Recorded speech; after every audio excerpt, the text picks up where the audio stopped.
Good evening, everybody, and welcome to the Sherlock Conversations again. My name is Don Smith. I am your host. Today, I have a very amazing privilege. We are talking with Professor Laurence Roy Staines. He is the co-author of the book Through a Glass Darkly. It is about Sir Arthur Conan Doyle and the quest to solve the greatest mystery of all. Professor Staines is actually doing a talk about Arthur Conan Doyle, Harry Houdini, and their epic battle over spiritualism. And the talk is called "A Death Foretold." And if you are in the Philadelphia area, he is doing this Tuesday, October 31st, 2017. 3:30 p.m. and it will be at Temple University on the Grand Floor Lecture Hall at Paley Library, 1210 West Berks Street in Philadelphia, Pennsylvania, 19122. We will have links to this for people to see to find out information about this. But Professor Staines, thank you so much for taking the time to talk to us tonight, and to even talk to us about your book and to talk to us about your talk. Thank you. Well, thank you, Don. Yeah, I first of all, you must have chosen October 31st on purpose, not just because it's Halloween and we're dealing with spiritualism. No, that's right.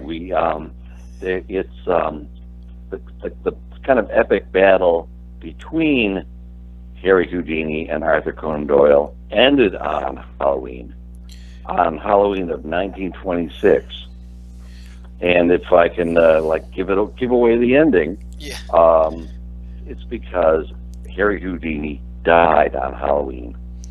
Yes, and after he died, Arthur Conan Doyle claimed in a statement that he says, like, wow, it really stinks that we lost him, but he did ultimately tell me that Houdini converted to spiritualism, or be converted into a belief in spiritualism before the end. And I don't know exactly how true that was, or if that was just wishful thinking on Arthur Conan Doyle's part.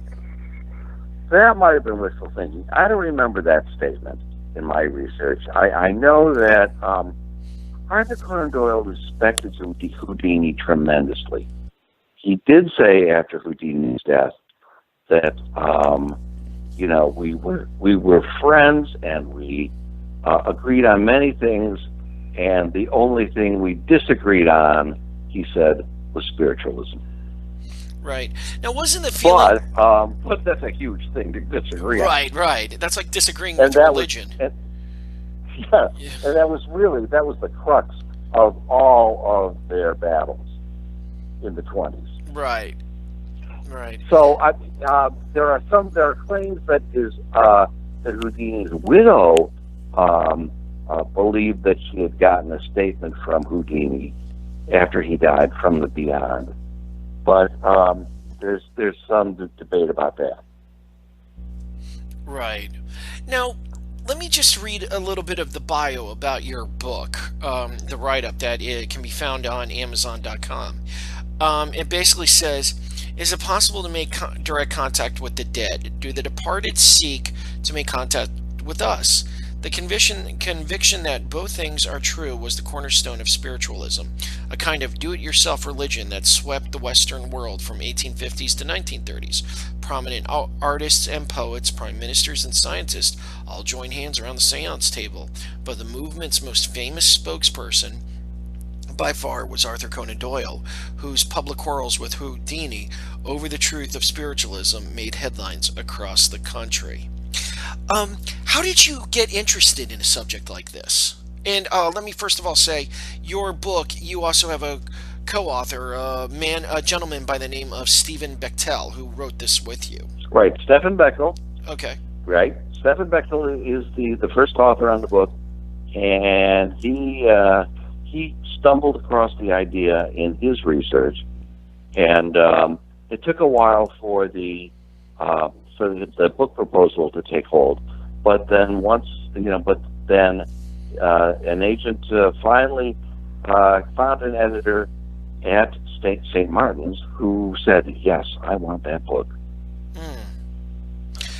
And how did, like, what was it that inspired him to get into this? Like, why, how did he, like, stumble into the world of Harry Houdini and spiritualism? Well, Arthur Conan Doyle spent about, let me think, about 30 years at least investigating spiritualism before he really, was all in on it. He was a young man. He was a doctor in England, and in the 1880s, and like many people at that time, he attended seances in the evening. Right. Spiritualism had swept across America in the 1850s and quickly jumped to England and Europe, and was a worldwide movement. Right. And people didn't have the distractions of today.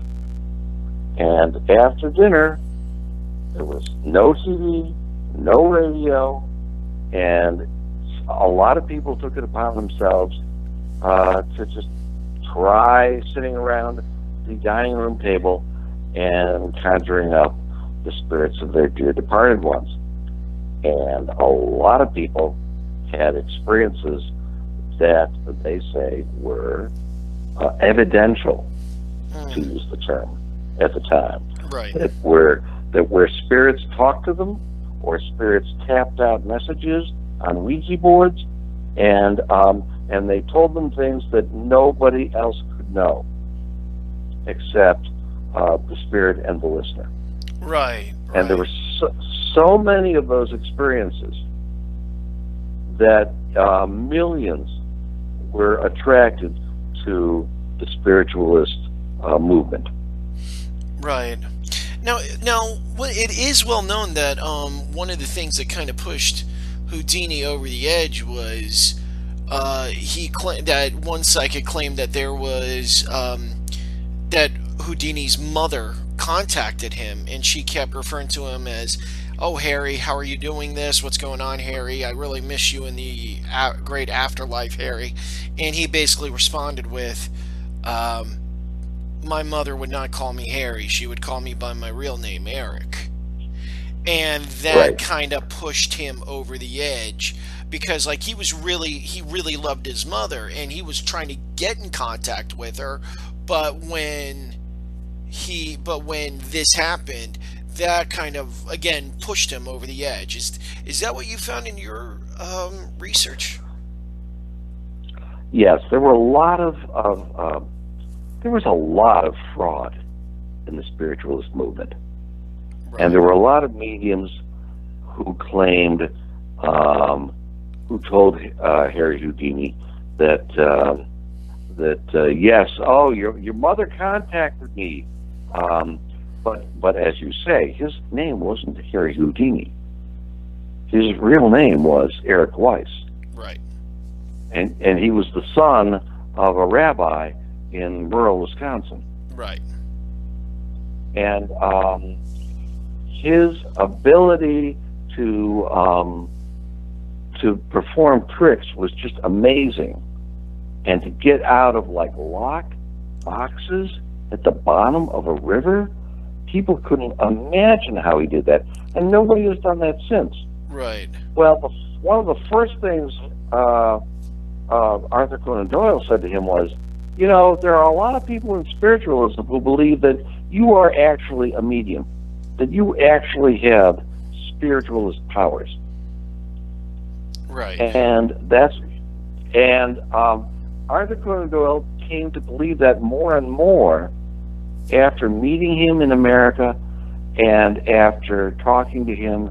And my book has examples that I won't go into now about how Arthur Conan Doyle slowly became convinced that this guy, Harry Houdini, was, oddly enough, one of the greatest mediums of our age. In fact, after Houdini died, Arthur Conan Doyle wrote an essay in which he said, you know, who was the greatest medium baiter of our times?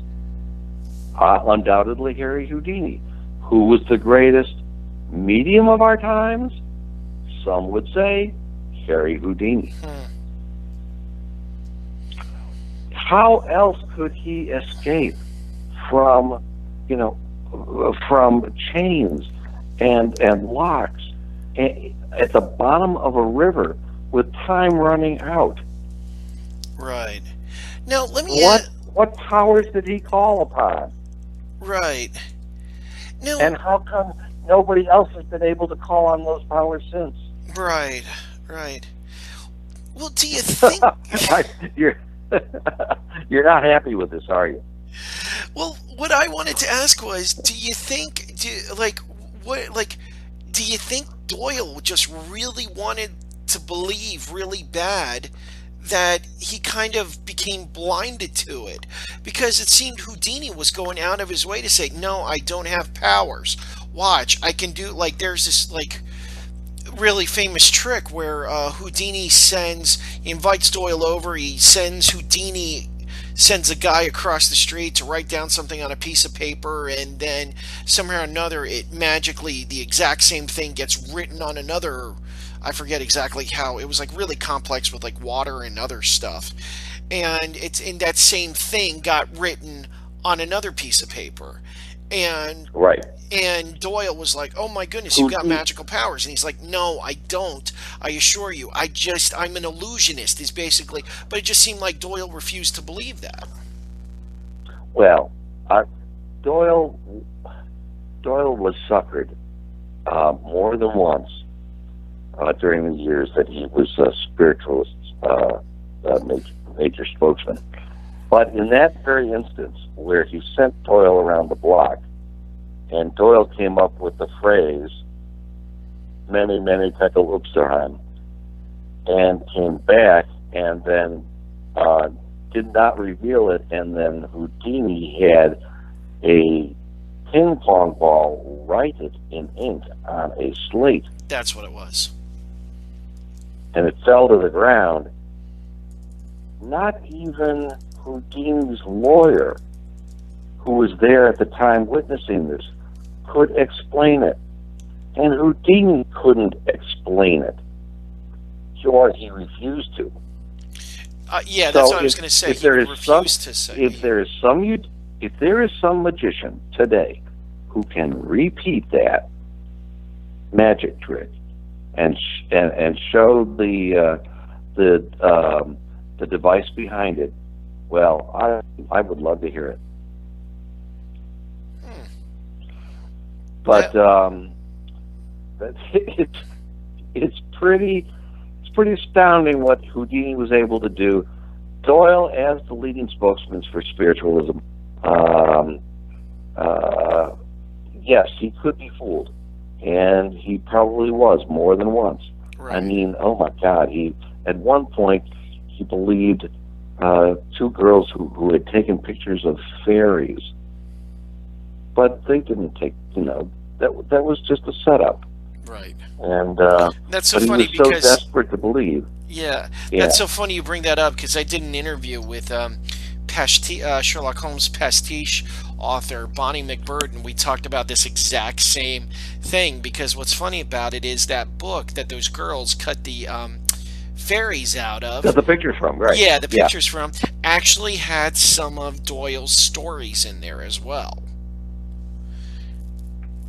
And it's a small world. Yeah, exactly. And it's kind of like, really, you couldn't believe that. So that's why I find myself going. He just seemed like he really wanted to believe it. Right. So anyway, I mean, Doyle and Houdini got into a real tussle. Doyle had a seance with Houdini and Doyle's wife, where she did automatic writing, and she scribbled out like a message from his mother, and he rejected it. And he said, well, my mother only spoke Yiddish. Well, it's possible that in automatic writing you can write in another language. But I mean, that wasn't enough to convince Doyle that what his the message from Houdini's mother was not real. Right. So they had a lot of struggles. Houdini at that point, by the mid-20s, was no longer like diving into cold rivers. Right. Wrapped in shackles. He was looking for a little easier way to make some money. So what he got onto was, I will expose fraudulent mediums across the land. And Doyle took great offense to this, because he thought that some of those mediums that Houdini was supposedly exposing were actually honest people. Right. So, well, if I may, in your talk and in your book, you do mention that Houdini more or less went out of his way to pick a fight with Mina Crandon, who claimed that she was in contact with her dead brother Walter. Right. And that's where it all came to a head. Scientific American magazine had a contest saying, if you can prove psychic phenomena to us, we'll give you $5,000. Well, the publisher of Scientific American did not want to write a check for $5,000 to anybody. Right. So he put Houdini on the committee to judge them.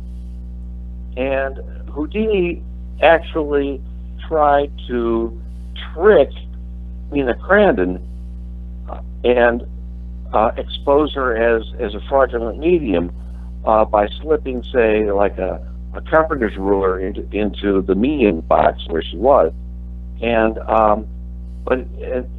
he did it to then be able to claim, oh, you see, she had this trick, whereas he put the ruler in there himself. Right. So there was the spirit world, according to Doyle and to other people at the time, became vehemently against Houdini. Right. And there were many predictions of his death. And at one point in early 1926, he had testified before a congressional committee. And on his way out, a medium shouted to him that I won't see you here in November. And he says, how's that? And she said, because you'll be dead. And true enough, and true to form, he died on Halloween. Yes. After a very mysterious, accident. Yeah, a random student who kind of wasn't a student showed up and said, all right, let's try this again, and punched him in the stomach and ruptured his appendix. And he continued performing instead of getting it removed, type of thing. And ultimately he died of sepsis. And do you think that, I mean, again, there's no way of knowing, especially back in the 1920s, late 1920s, how bad somebody's appendix is one way or the other. But do you think that that person was a plant to kind of take Houdini out? I mean, the last name was Whitehead. This was up at McGill. He was a real student. Was he a plant to take Houdini out? I don't know. As much as I could investigate this as a journalist, I felt like that's not the way spiritualists operated. Mm-hmm. They really didn't go after people. They were if you've ever met a spiritualist, they're just the meekest, mildest people on the face of the earth. I spent time the last couple of summers at the last remaining spiritualist colony in America, up at Lilydale, New York. Oh, wow. Which is the oldest and largest spiritualist community. It's basically a little village where all of the residents are mediums. And during the summer, they hold workshops and talks. And they're just, wow. Right. They're just not the kind of people who would plot a murder. Right. But at the same time, if you're dealing with a group of people that could make a couple of bucks by, like you've got like little foot pedals and other stuff that you can kind of operate the way like the Wizard of Oz did behind the curtain and claim and like throw your voice and claim that you're basically telling people what they want to hear. And it's like, give me $50 and I'll get in contact with your dead husband. And then you just kind of stage something like that. And Houdini's basically saying, look, I'm going to make it my life's mission that those people lose their way of making money, as opposed to legitimate people that have contact with the spirit world. You could easily see somebody of that character hiring somebody to punch out Houdini then. Possibly. And that's the great mystery. We'll never know. Was this guy Whitehead who like stormed into the room and said, I hear you, you can withstand any blow to your abdomen. And Houdini's lying down saying, yeah, I said that. And suddenly Whitehead starts pounding on him. It's quite the scene. Was that where did he come from? What motivated him? Was there some money? Was there some revenge involved? I don't think we certainly don't know. Right. I mean, that's lost. That's lost in the mists of time. Right. Much as the spiritualist movement is. Right. I mean, after the 1920s, spiritualism died. I mean, people in the 30s had much more immediate problems to face. Right. Right? They had the Depression, they had the rise of fascism, soon they had World War II. There was, and it just, spiritualism just felt like Victorian mustiness. Right. Right. Yeah, because like now, like technology is now advancing at this point, and going forward, like we're now looking up in the sky and seeing flying objects, and we're seeing that just weren't there like 20 years ago, and this is lifetime stuff. I mean, it's not just like one of those, well, back in my day that McDonald's used to be Funland where I could buy all my toys type of thing. It's not something like that. I mean, like literally, one day I'm taking a horse and buggy into town, and then 10 years later I'm driving a brand new car. So you're dealing with stuff very vastly different. Doyle was born in 1859, and in 1859 there was no electricity, there were no cars, there was nothing. By the time he died in 1930, there was radio, there was electricity, there were electric lights, there were cars, and there were planes. Right. The people who lived in that era experienced kind of a time forward rush unlike anybody else. Right. And there were people who, at the turn of the 20th century, people who came from villages without electricity would go to like cities like Paris and London, and they would basically jump 10 centuries. Right. Can you imagine that? Right. Yeah, because I was even commenting about how up until maybe about the early 1900s, warfare was done almost the exact same way. But the only difference was, like, as the years progressed, you had gunpowder, which made things vastly different from the days of swords and blades and shields.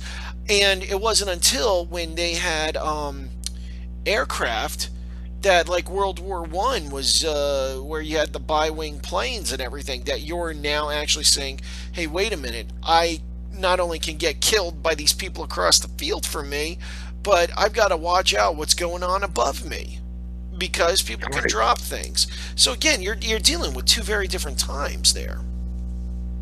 Like you said, it's like a real quantum leap forward into the future. It was. So, yes, go ahead. Yeah. Well, let me go back into the writing process for the book. Who was it that came up with the idea? Was it Stefan? That's his name, right? Yep. Okay. Was it Stefan that came to you with the idea and said, hey, wouldn't this be great? Let's work on this together. Or did he talk to you and you're like, oh, that's amazing, I want to jump in on this? Well, yes, that's what happened. Stefan had this idea. He approached me. We had written other books together. And I said, wow, yes, I would love to research that. That would be a lot of fun to write. I can see a book coming out of that topic. Oh, interesting. And then just kind of worked from there. Now, how did you guys do the writing? Did he write some, send it to you, and then you wrote some, send it back to him? Or did you basically say, okay, I'm going to work on this from dealing with Houdini from 1920 to 1921, you do 22 to 23. How did you guys work your way through that? Both. We split up topics and time periods and chapters that way. Okay. But then we each sent what we'd written to the other, and we, based on our own readings, we were able to critique and shape what the other had written. Right.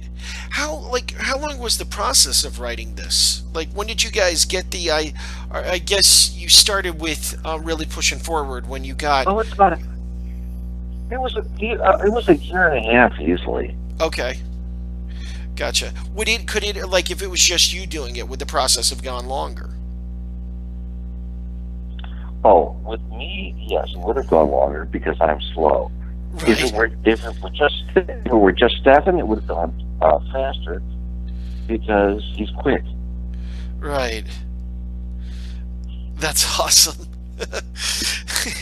Yeah. But it's like sometimes I was like the little guy with the push broom after the parade. I was like, well, okay, Stefan, you said this, but this really happened. So sometimes I ended up being a little bit of the fact checker. Right. But he could see the narrative line like nobody's business. Right, right. Well, it sounds like you both complemented each other then. Yes. Exactly. Whenever there's kind of like a teamwork involved in writing a book or in doing anything, people bring different strengths. Right. And like, at the end of the book, did your opinion of either of these guys changed? Like, did you have one opinion of Doyle and Houdini at the beginning of the book, and then at the end you had a different opinion at the end of the project? I would say that I admired Doyle all the more at the end of the project. Interesting. Because he didn't have to do what he did. He was a rich man by 1920. He was famous the world over for having created this character. He made a lot of money off it, and instead of just sitting back, buying a yacht, and having lunch with the Prime Minister, he said, I am going to champion this cause that's unpopular in a lot of quarters. And he spent roughly £250,000, a lot of money in today's Right. dollars. he spent a ton of money, poured it into his cause, and spent it traveling all over the world, giving speeches in Australia and South Africa and America and Canada, and in every shire in England. Right. He really devoted himself to this, and at great sacrifice to his family and to his health and to his bank account. So you have to admire, the man's idealism. Right. You have to admire the man's ethics. Right. That he really did care about it and wanted to. He thought he had a message that everybody would want to hear, which is that when you die, you don't die. You live on, and the life for so many of us, it's not hellfire and brimstone. It's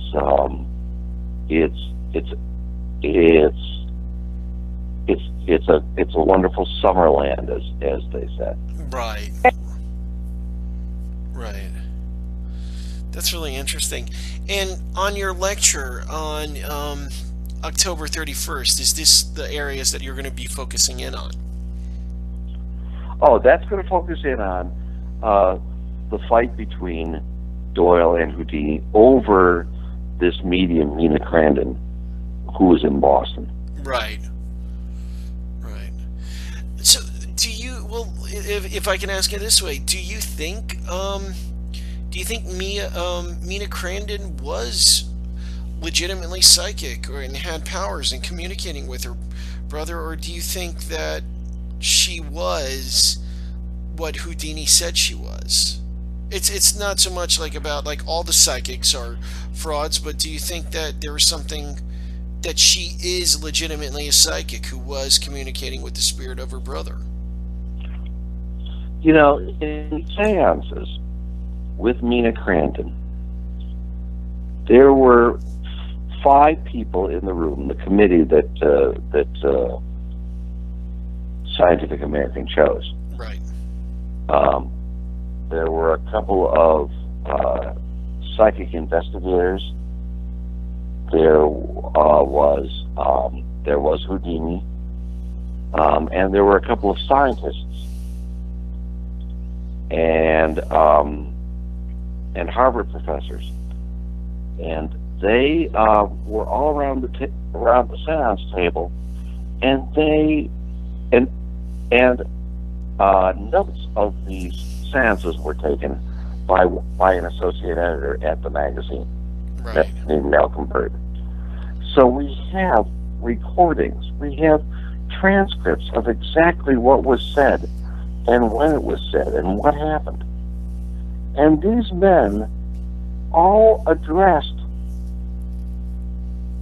Mina's dead brother, Walter, as if he were a real person.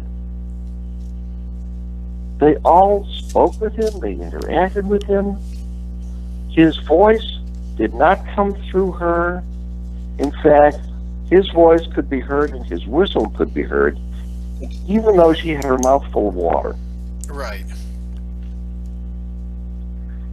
So it must have been an astounding evening, and there were 90 of them in all. Right. Seances, where if somebody had been trying to pull off a fraud, there were 5 very brilliant guys who would have discovered it sooner or later. Right. So in reading these transcripts of these seances, I just wish I could be there. That is, I'm going to say, the typical response of anybody that has ever written a history book about a good 50 to 10, 5 to 10 decades before they were alive. It's one of those things where it's like if you write about something like that and you ever have access to a time machine or a TARDIS, that's like the first place that you would go to. I have said the same things myself. I had written a book called The Goffle Road Murders of Passaic County, and I've always said if I ever get a chance, if time travel ever falls in my lap, that's going to be the first place I go, is to go back into the 1850s to experience what was going on, that type of thing. Yeah. So no, I don't necessarily think. I mean, if she was a fraud, Nina Cronin was a fraud, as many people think. I don't see the evidence. Interesting. I'm, it's not like Stephen and I are like true believers. Right. We're not spiritualists, but we were very impressed by the evidence that convinced Arthur Conan Doyle to basically give up his career writing Sherlock Holmes stories. Right. That's really awesome. Professor Staines, if people want to get in touch with you or get in touch or pick up a copy of your book, what is the best way that they can do that? Like, do you have a Facebook page or do you do social media or? You can get the book through Stefan's Facebook page, Through a Glass Darkly, or you could just go on Amazon and order Through a Glass Darkly, Sir Arthur Conan Doyle and the Quest to Solve the Greatest Mystery of All. And of course, that greatest mystery is what happens to us after we die. Right. That's absolutely amazing. Professor Staines, I want to thank you so much for your time today. I really have appreciated it, and I have absolutely enjoyed our conversation. I will put $1 down that you've got other projects in the wings. Am I correct? Yes, but we can't talk about that. Right. Well, please know that you always have an audience here. If you, when you finish your project and you are able to talk about it, we would love to have you on, and so that we can share it with our listeners. All right. Thank you, Don. Professor Staines, thank you very much. And don't forget, please go see his talk October 31st in Philadelphia. It will be at, I want to make sure I get this right, the ground floor lecture hall in the Paley Library at Temple University, 1210 West Burke Street in Philadelphia. Just real quick, any chance of them recording it and then like putting it up online any place? Hey, let's talk to them. Good idea. Because that would be fantastic, because I think you could probably do very well for yourself on YouTube with all this. Oh, that's an idea. Yeah. All right, Don, thank you. Thank you very much for your time, and we're really glad to have you here. Okay, good night. Good night. And everybody, thank you so much for listening, and you have a great day.